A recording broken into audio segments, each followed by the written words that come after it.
Greetings, Ken Woodward here. Welcome back to another episode of Curated Questions.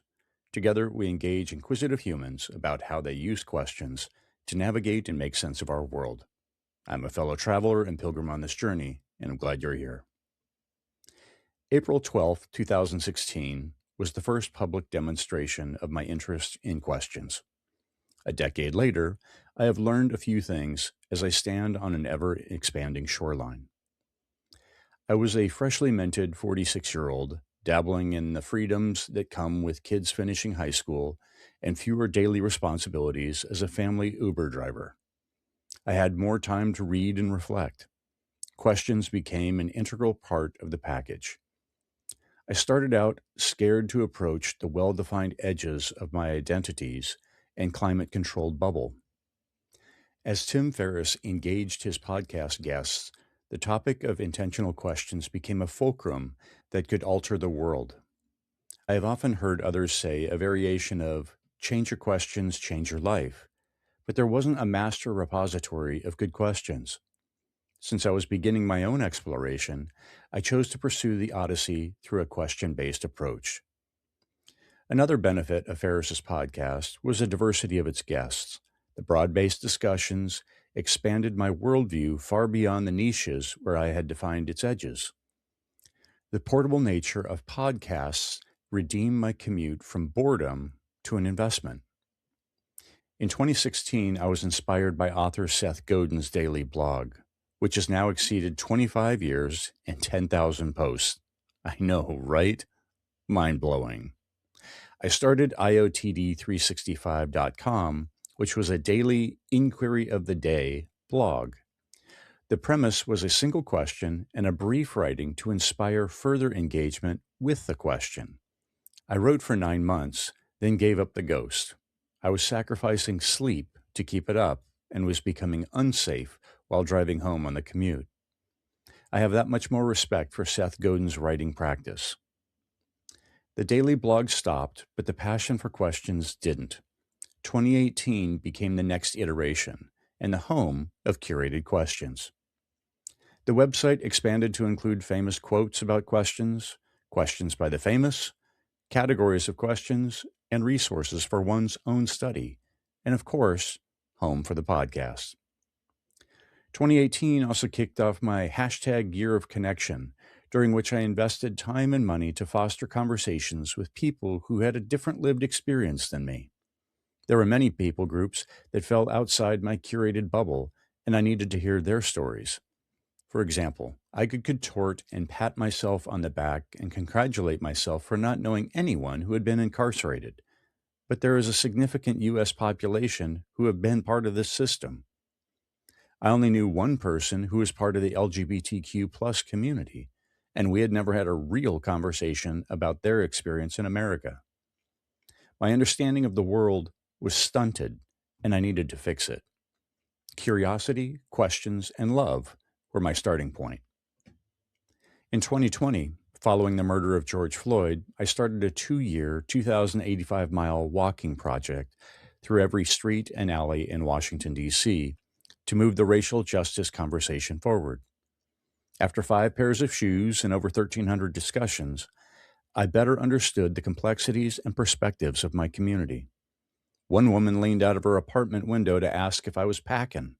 I replied, no, I didn't have a gun. All I carried were questions.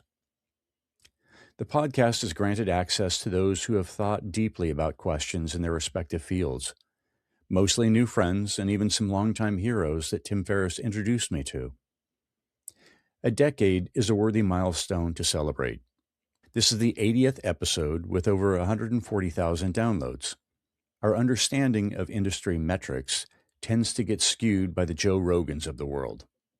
In the world of podcasts, reaching 140,000 downloads places a show in the top 7-ish% of all active podcasts. Pretty good for a niche category that everybody uses but doesn't think to explore. You, my friends, are in rarefied air. To mark the milestone, I have been reflecting on what I have learned through study, conversation, and experience. In celebration, I offer 10 observations about questions. Standing on that shoreline, Here is what a decade of questions has washed up at my feet. First up, good questions matter. I learned that specific encouragement makes all the difference. If I look at the team as a whole and in a lofty voice so everyone can hear say, "Good job," no one will remember the limp attempt at encouragement.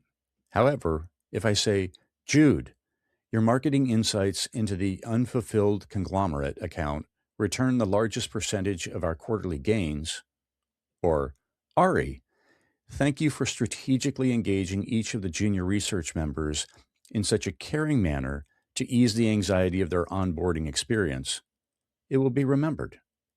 Specificity makes the encouragement stick. Questions work the same way. Specific questions mean you did your homework or paid attention to the details that might have been overlooked. In today's distracted society, paying attention to the details is a superpower. Good questions mean I am curious about what wasn't said as much as what was given voice. Next up, creating space for exploration is crucial. It's the question asker's first responsibility. During my walk, I was explaining the details of what I was doing and called the effort a project. The man I was talking with took offense at the description, thinking I was implying he was a project and that I was there to fix him or his community. I was the one interloping into his neighborhood. It was critical for me to understand who I was talking to and leave my judgments in the car. Rightfully, he didn't want to have a conversation about race and injustice if I was armed with the sense of superiority. I quickly clarified what I meant and shifted to questions of understanding, not doubt. Before I start recording a podcast episode, I aim to create a sense of psychological safety for the guests. I reiterate that they have final editorial say if they want to delete something in the final cut. If a name was mentioned or a story that just didn't land right, some guests have used this option. One reason I start with the same question, "When did you first understand the power of questions?" is that they can't be wrong. It is their lived experience, and they can take it wherever they feel comfortable. If we're asking our kids or our partner for details about their day, they need to know that we are the safest place they will ever encounter. If someplace else is safer, then there is repair work waiting.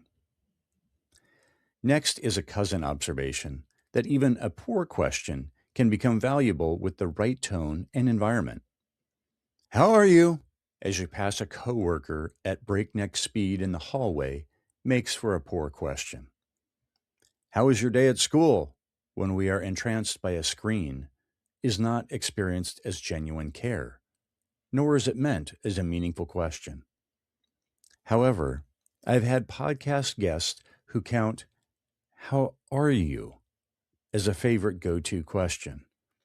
The difference is in the tone and intention in which the question is asked. If breathing is slow, distractions put away, and the gift of full attention has been unwrapped, the overused greeting can transform into a beautiful invitation. This observation becomes the key to freeing you from the belief that you must have the perfect question. Nope. Asking questions is not an exclusive club. No monthly subscription fees required, which is very refreshing these days. Your mediocre questions can become remarkable through genuine curiosity and appreciation for your unique conversation partner. Next, the pursuit of the right question is more than half the battle, as it signals a desire for change. We question to understand what we don't know. Future and visionary thinker Kevin Kelly encourages a creative, iterative process of cycling through questions, knowing that we need to get through the bad ones before reaching the good ones. Ernest Hemingway encouraged writers to get through the crappy first draft so the good stuff could emerge. Waste is part of the process. To arrive at a different tomorrow than we have today, change is required.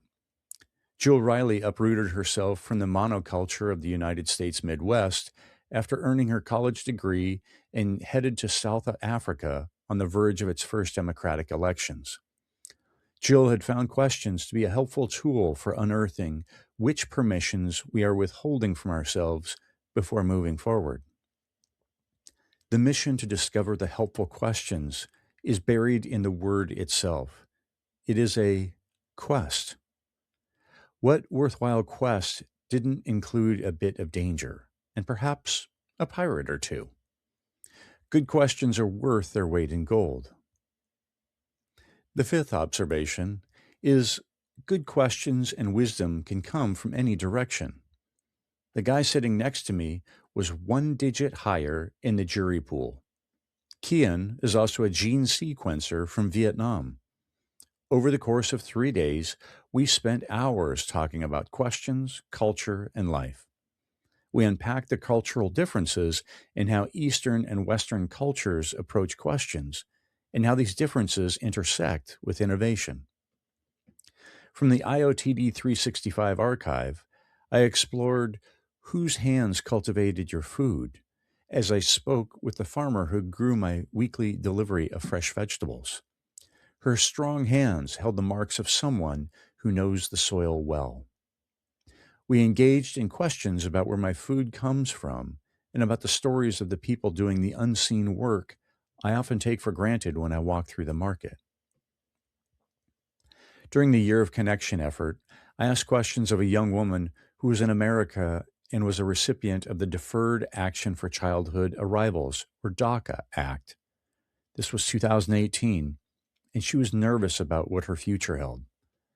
I listened to the questions she was asking in the only country she had ever known. Questions I have never contended with. Who is American, and what is it to be an American? Questions of belonging. One of my favorite opening lines is from Ocean Vuong's The Emperor of Gladness. The hardest thing in the world is to live only once, but it is beautiful here. Even the ghosts agree. Questions are the access point we have to live lives beyond our own. However, it requires a willingness to set aside our ego and enter another's world. This side of death, only questions allow this insight. Better make the most of it. Next, we remember that the goal is to live a full life. Revisiting questions is critical as answers evolve. I get giddy with excitement when I meet someone who has wrestled with a question over time. Their questions seem to age with time, much as a stream wears a character mark into a stone. Glamour enhances the flawlessness of our world, but beauty goes far beyond and can be seen in the character lines and wrinkles of wisdom. Photographer Robert Sturman captured dancer and yoga practitioner Tao Porchon Lynch as she pursued her answers to her questions about living a full life until she transitioned at 101. Tao embodied the zest for engaging every moment, so that at the end, she was infused with joy for a life well spent. Lisa Wimberger survived a lightning strike on her 15th birthday. The strike prompted non-epileptic seizures for 35 years until she learned of neuroplasticity and developed the neurosculpting modality that offered her a cure. She asked, just because it was true then, is it true now? As a neurological and personal practice to drive to a solution. Andrew Koch carried the question, who benefits from me believing this, to guide him through his years in the Air Force as an information strategist, helping to sort out the fact from fiction in a world of misinformation and disinformation. Consider the questions you have been carrying, whether known or unknown, and how they are shaping you.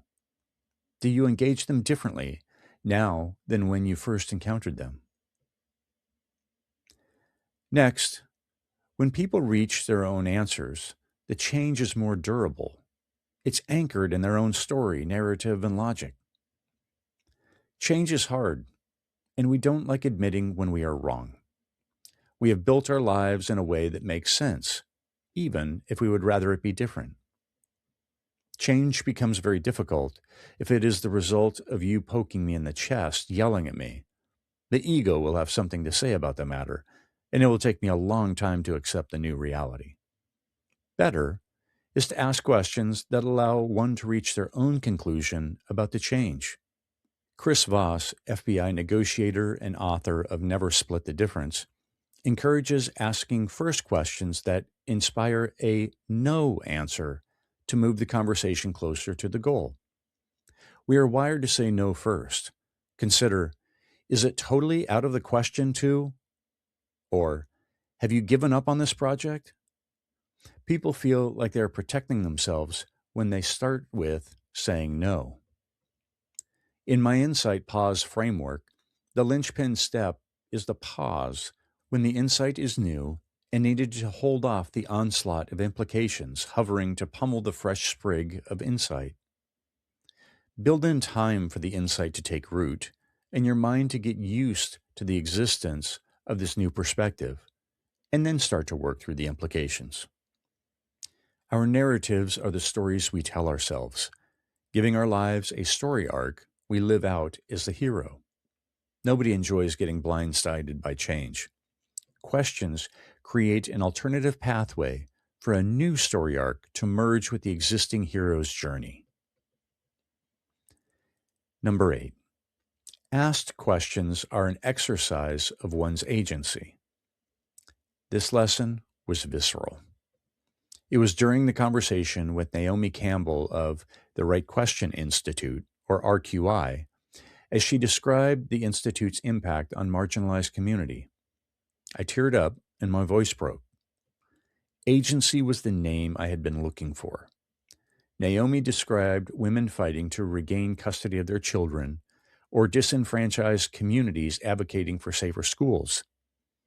I finally had a name for what I was owning when I questioned the foundational narratives and myths of my identities. You and I have the human right to question why things are the way they are and how we got here. Every system has been established and sustained by the will and actions of our fellow humans. We each have the right to question that history, holding our ancestors to account, as well as those in power today. Questions are a primary tool for engaging these systems to realize the tomorrow we envision. Those who benefit from the existing systems tremble before questions and wither before the accountability they profess to embrace. Claiming your agency to question is a renegade step into your full humanity. Next up, the most revealing question is usually the one being avoided. As I stated, there is a reason those in power avoid questions. Accountability hurts. The cuts are deep, and avoidance is easier in the short term. We can see others squirm when the right question is asked. We see it in movies, and we have felt it in our own bodies. This sensation inspired the signature question, what question are you avoiding that would change everything? It's a question that makes us think. It rarely has a snappy answer, because once you answer the first part, there is an immediate litmus test. Would the avoided question change everything? Jerry Colonna's signature question, how have I been complicit in creating the conditions I say I don't want, avoids the full weight of responsibility and invites one's portion as complicity, yet catches you on the back end with creating the conditions I say I don't want. Often, we bemoan the need for change while comfortably hiding in the doldrums. I have spent years in this place. There is a lesson for turning into and investigating what we are avoiding. Motivational memes are rife with these maxims, but there is a reason they resonate. Our experience has proven that resilience increases after confronting what we avoid. I feel you. I'd rather it be different too. This is not the life that we are here for, though, so I'll see you on the other side of avoidance. Finally, questions are a discipline, not an event. Transformation comes through accumulation, not inspiration. Using questions effectively is a learnable skill. By virtue of your being part of this Curated Questions community, you are part of the elite worldwide cadre of people who already understand this truth. Out of all the other things you could be listening to right now, you chose to invest your precious attention here, choosing discipline and refinement of your skills to better engage your world. Asking better questions is a creative act that draws from your wealth of experience to engage with the fuzzy frontier of your unknown. The pursuit requires an abundance mindset, willing to sacrifice valuable resources to understand what is yet to be known to you. I listen for questions wherever I find myself. I cycle through draft questions, tweaking to see what works and weeding out what falls short. I've asked questions that have led to breakthroughs in coaching clients, but have missed the mark with podcast guests I admire. Unbelievably, I failed to ask Nikki Giovanni a follow-up question after she mentioned her aversion to asking questions. Inconceivable. Welcome to the practice. We're all pilgrims here. April 22nd, 2014 was Tim Ferriss's first podcast episode. And now, 12 years later, he has published 861 episodes. His curiosity and questioning techniques continue to inspire me. The more time I spend on the shoreline, the more expansive it becomes. I am confident future milestones will reveal more nuanced insights I have yet to explore. That is the space the adventure promises for both you and me. Thank you for celebrating the milestone with me. I look forward to regrouping for the next one. In the meantime, there is ice cream and a sheet cake in the kitchen. Be greedy. I'm not taking leftovers home.